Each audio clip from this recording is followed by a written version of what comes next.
Hey everybody, welcome back. Psychedelic here. Got a recent vinyl finds for you. This is stuff that I picked up locally, mostly from Vintage Vinyl here in Lincoln, and then a couple heavy hitters in this stack as well. One that was a nice surprise, one that I got turned on to recently, $4 bin pick, and then one from my buddy Jacob in Omaha. He stopped over after my Iowa trip. Played some frisbee golf. I hadn't done that in years. That was a hell of a lot of fun. And yeah, it's one of the better vinyl finds in a while. I mean, the last one was good too, considering the 45s, but as far as LPs are concerned, got some heavy hitters in this one. The first two anyways, I've been really seeking for a while, nice copies. And before I begin, you guys may have caught wind of my YouTube short that I made. I'm starting to get into shorts. I'm not really into like the whole TikTok format where it's just like 10-second clips of garbage, memes and shit, but I try not to make it like that.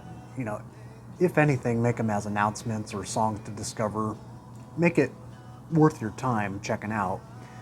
But I looked like a malnourished alien that was like dehydrated on a couch, and there's a good reason for that because I was without electricity for a good number of days in 100-degree weather, mind you.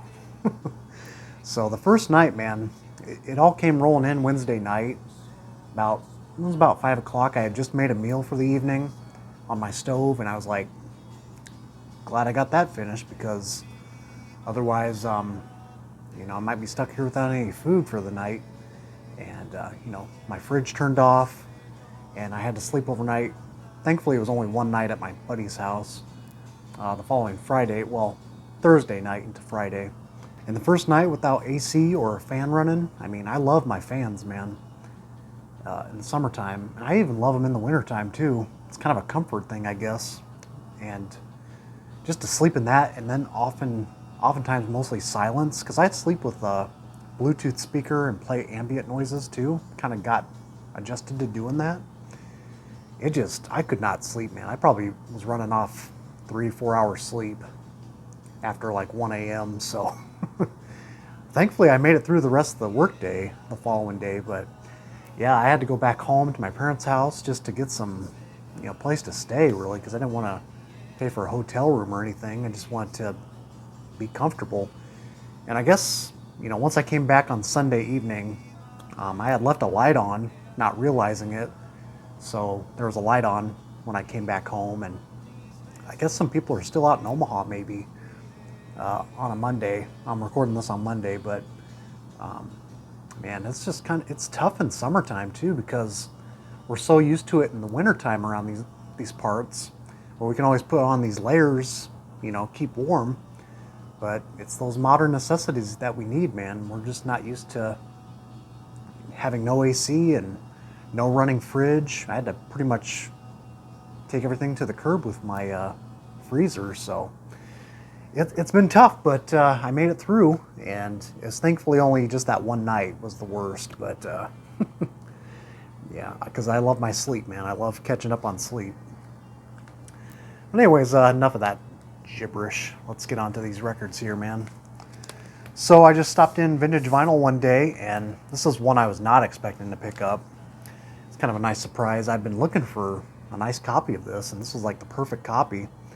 And a gentleman had just walked in, or no, he had been there a while, and then I had walked in, and funny enough, I was looking at the pile that he's gonna price these records, and I just noticed the little corner, the edge of the LP, the cover art, and I was like, ooh, hold up, I've been looking for this.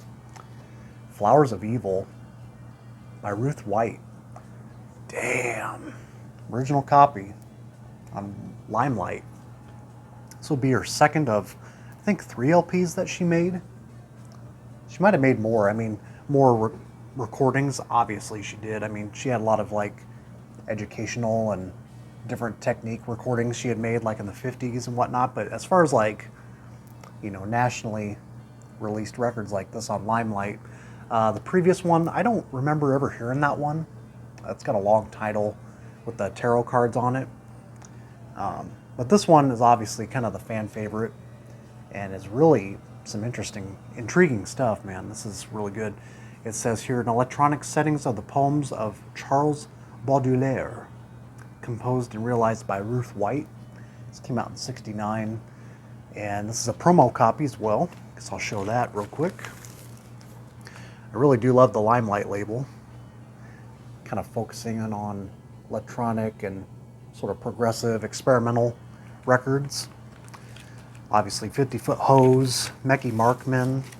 I still need the first Mecky Markman album, but overall really good shape. Just needed a good clean on the cleaner at the shop, and it's got a little bit of fading here. Maybe some sunlight found its way, but played really well. And this is some spooky shit, man. This is one that you want to play at like a Halloween party. As the kids are walking up to the door to get candy, they'll be like, what is this? They will actually be terrified by this. So, Ruth, she's very much, presenting these poems in a very monotone, kind of ghostly, very haunting kind of approach to it. Reading off of the poem here. And there's like several different subsections of these poems. The clock, the cat, what's the other one? Mists and Rains is kind of cool. And then the final track, what is it called? The Litanies of Satan. That is some spooky stuff, man. Just the visceral imagery that you get while listening to this, while also listening to all this unnatural, warm saturated tape hiss noise, combined with all these very odd, angular, very spooky early electronics on the Moog synthesizer and all these different patches she's working with. And she's had a lot of experience, man. She made a lot of compositions starting at the age of 8 to 10 years old, and a very well admired teacher as far as classical composition. A lot of different awards she's won over the years, and I think she was like in her 40s when she made this. So very much an electronic pioneer. And then, like I said, did a lot of like educational type of stuff later on, I think, with different film soundtracks and maybe some television stuff. So yeah, highly recommend this one if you haven't experienced this one. This is definitely one that you may not want to listen to in the dark alone at 3 a.m. Just saying. But this next one I'm really pumped to get here. I don't know if, I think there was a copy that's made its way to the shop in the past, but this one was much better shape, I think. And I've definitely stumbled across copies online, but just kind of waiting for the right copy, and I think this was it. This is Guns' second album, Gunsight. I'll be honest right away, I'm not too big on their first album, which I know I'm probably going to get a lot of slack for that, but it's Roger Dean's first cover art little project there, which I love the cover art, but I just cannot, some of you can relate, I think, to the brass sections crossing with psych or hard rock music. Just does not work too well, and the first album is just loaded with that horn section, and there's a couple great tracks, Yellow Cap Man, obviously Race with the Devil, but I think this is a step up after that debut, man. I think it really is. Pretty nice copy here. It's too bad it's not a gatefold. I think this could really use a cool gatefold, but I think a lot of Epic titles didn't do a lot of gatefolds. Just realize that now. But yeah, this is very good, man. This is like sort of that late 60s UK hard rock, very scorchy guitar in some spots here with the first track, Head in the Clouds, and Dreams and Screams. What else we got? Long-Haired Wild Man. It's a great closing track. I'd say the second and third track feel a little out of place as far as the track listing is concerned. The track list consistency, kind of goes into some softer moments, a little gentler on the acoustic side of things, but they're still good tracks. What is it? Drown Yourself in the River, Angeline. I think the quality is just much better on this one compared to the first one, but that's just me. So, of course, I already showed this here. It's on the yellow Epic label. It's a pretty strong I mean, it's got a few scuffs, but it plays like a strong VG plus or VG, somewhere in that area. So yeah, second and final album that we got from these guys. And of course it's got some members that would later go on to or were associated with Bulldog Breed. I think it's the drummer, is that right? And then the guitar and bass player were later in Three Man Army. So yeah, and I think you can still find this for about maybe in the vicinity of like 20 to 40 bucks around there. So it's very good. And this was kind of a nice surprise. I didn't get this one sent through a text, but it was kind of nice finding this in the new arrival bin. This is John's Children. This is a compilation here. What is it? A Midsummer Night's Scene. Of course, this is the Bam Caruso presents John's Children. And obviously there's a lot of history and controversy with this band. But this might be the best representation of some of their best songs that you could find. This came out in like the late 80s, 88 I think it was. Features their US single, Smash Blocked. I think it's got the B-side on here too, right? I forget what that was. But otherwise, it's got a lot of their studio tracks, stuff that was pulled from their Orgasm album on White Whale.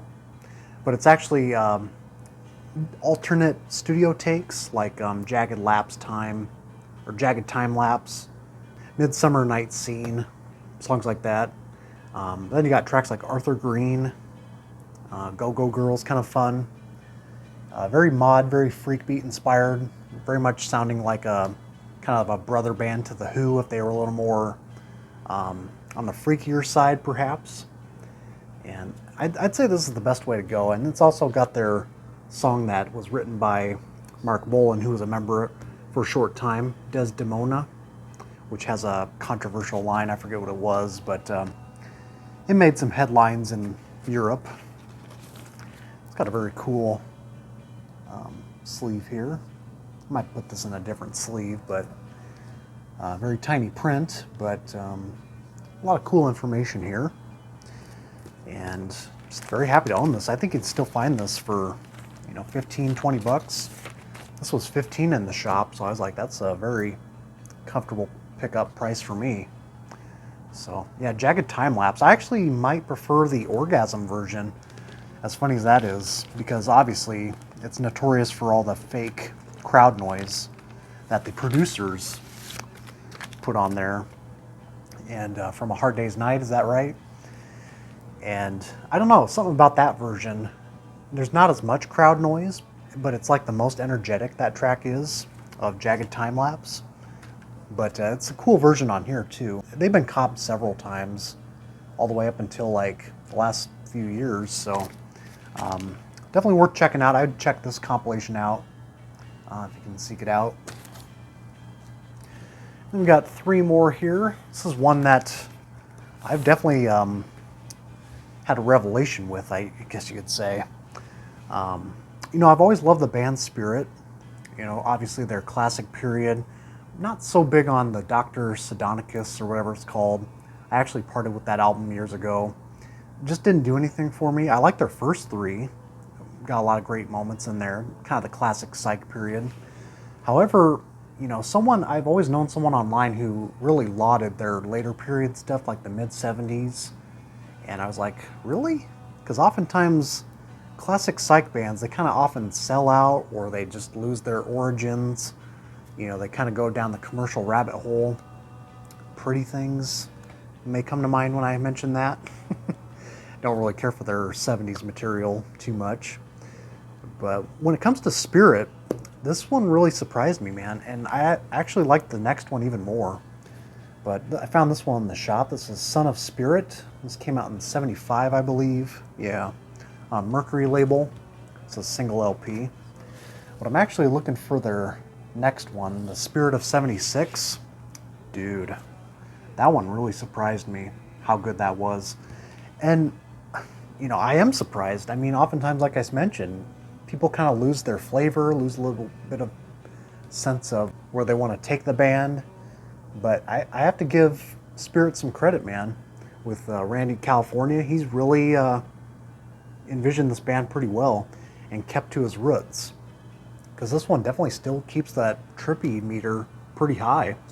Got tracks like Family is a big standout for me. Side 2 is really strong. Magic Fairy Princess, the other song. They do a cover of Beatles Yesterday, which is kind of interesting. It's got very much that Private Press 70s kind of flair to it, which is kind of odd coming off of a band like Spirit and on a label like Mercury. There's like use of drum machines, phasing effects, very odd angular panning effects working on this. And that's the stuff I'm looking for, man. And you can find this album for like $10 all day. It's totally worth your time. And like I said, I like the next one even better, the 2 LP. They do different arrangements of like patriotic songs, America the Beautiful, Star Spangled Banner, and that LP is like loaded with phase pedal effects and, you know, maybe some power pop moves, and it's got a lot of good things working for it. So I'm hoping to just track that down in person, because I've definitely seen it around before. Just never ventured in those waters till now, and I was missing out, man. Yeah, I think, I was listening to that on my way to Iowa, and it's a long LP. I think it's like 80 minutes or something, double LP. This next one, this is the last one I picked up from Vintage Vinyl, and I got to revisit this one. I only listened to side 1, but this gave a good impression. This is Tony Kenic, Bad Girl Songs. Talked about this guy earlier this year. Picked up on his first album, which definitely has a few psych leanings, but this one, as far as I can tell, it's pretty much a straightforward, you know, coming out of the 60s into the 70s kind of singer-songwriter, you know, leaving sort of those hippie vibes behind and kind of going on to more, I don't know who to compare him to right now, but he's got a great original voice and original songwriting. I feel like this album was just not made to hit big, because it's just very in the background. It's pretty gentle, kind of complex writing. It's nothing that's going to have a real hook to it, so this requires some deep listening, I would say. And obviously it's a demonstration copy here, but it's not a white label promo. It's still on the 70s Columbia there. Pretty nice copy, and yeah, you can pick this up for peanuts all day. So it's just kind of a nice surprise seeing that there. So I always check the $4 bin, because sometimes I've come out with some good stuff, like that album I sent Dom, Fargo.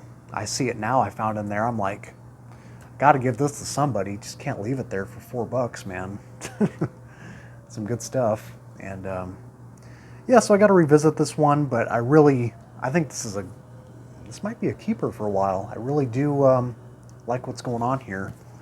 Very acoustic driven, maybe some piano work, but pretty poppy, but not like in a sunshine pop way. It's just kind of more AM friendly pop, but I couldn't really see this being played on AM radio too much. And finally, I got this one from my buddy Jacob, who stopped over after my Iowa trip. I was pretty beat after that long drive, man. It was like a 4-hour drive back, but I was more or less just concerned about my knee, just setting my knee in the whole position the whole time. And once I put on cruise, I was pretty good. I can have some wiggle room, as they call it. For my legs, silly. Not, you know what I'm talking about. Lonnie Smith and the Cosmic Echoes Renaissance. So after I told him, you know, expansions really did it for me, I'm ready to pick up some more Lonnie here, and I think this is the one he made after expansions. Pretty sure. I think it might have been the next LP or two.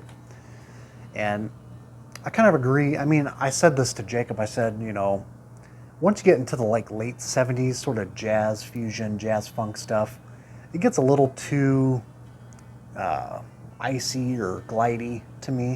It gets a little too clean sounding. But I still like what I heard on here. I got to revisit this one too. Still kind of warming up to Lonnie and his other albums. The other one with him in the weeds with the illustration there.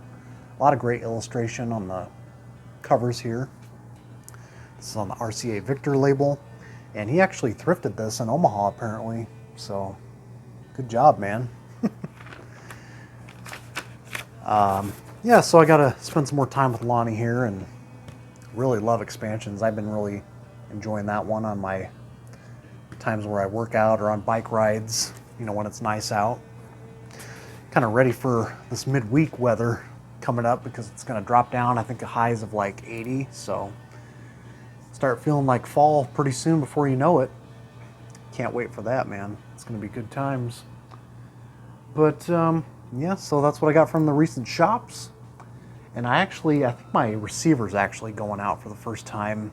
I've had that receiver, that whole cabinet, RCA cabinet, for years, and I've probably been missing out on a lot of great sounding equipment with, you know, some actual good receivers and not the whole, you know, wooden backing to them. Because yes, that's the way I went. I'm not a gearhead. I'm not a equipment buff, whatever term you want to tag me with.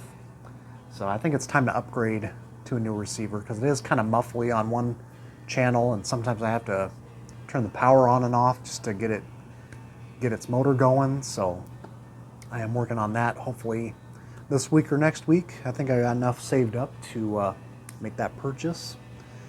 But until then, check out these cool albums. And Acid Archives are coming up. That thread's coming up, I assure you. I haven't been able to stay in my house to make these videos because of no electricity. So I got a lot of things cooking. It's just got to make some time for it. Till then, take care, and we'll see you soon.